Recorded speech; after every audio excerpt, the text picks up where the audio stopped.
रस्त्यावर पायी चालणाऱ्या जैन माताजींचा वाहनाच्या धडकेने मृत्यू झाल्याबद्दल आज सकल जैन समाजाच्या वतीने उपविभागीय अधिकारी कार्यालय या ठिकाणी प्रशासनाला निवेदन देण्यात आले. या दुर्दैवी घटनेची संपूर्ण चौकशी करून योग्य निर्णय घ्यावा व यानंतर असला प्रकार घडू नये अशी मागणी यावेळी करण्यात आली. जैन मुनी आणि साध्वी हे नेहमीच रस्त्याने पायी यात्रा करत असतात, त्यामुळे त्यांच्या सुरक्षेसाठी शासनाने योग्य त्या उपाययोजना कराव्यात याबाबतही निवेदन देण्यात आले आहे. यावेळी जैन समाजाचे सर्व समाजबांधव आणि महिला भगिनी मोठ्या संख्येने उपस्थित होते.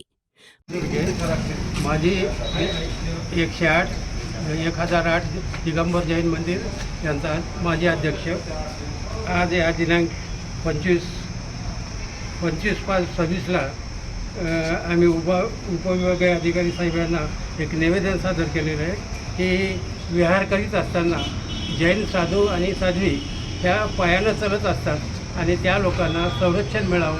काल परवा सातारा या ठिकाणी रिवा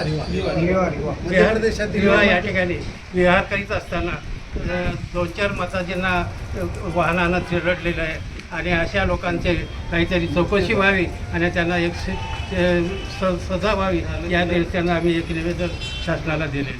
जय जिनेंद्र.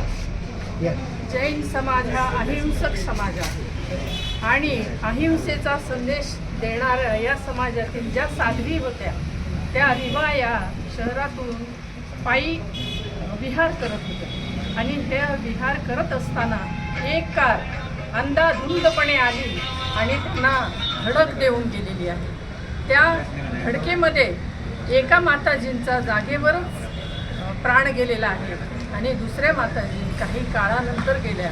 त्यांना किती असह्य वेदना सहन कराव्या लागली असतील, पण संयम, तप, त्याग आणि अहिंसा या तत्वावर चालणाऱ्या ह्या साध्वी, परंतु त्यांना अमानुषपणे चिरडलेला आहे. हा अक्षम्य गुन्हा आहे. तर या गुन्ह्याबद्दल सगळीकडे चौकशी होऊन त्यांना योग्य ती सजा झाली पाहिजे आणि जे रस्त्यावरून पायी विहार करणारे मुनी असो, आर्यिका असो, यांचं संरक्षण हे शासकीय याच्यातून झालं पाहिजे यासाठी आम्ही निवेदन दिलेले आहे.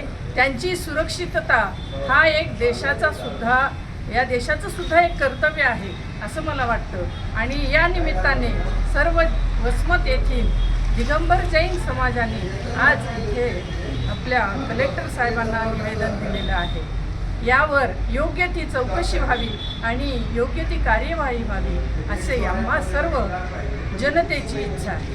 प्रतिनिधी नंदू परदेशी, NTV न्यूज मराठी, वसमत, हिंगोली.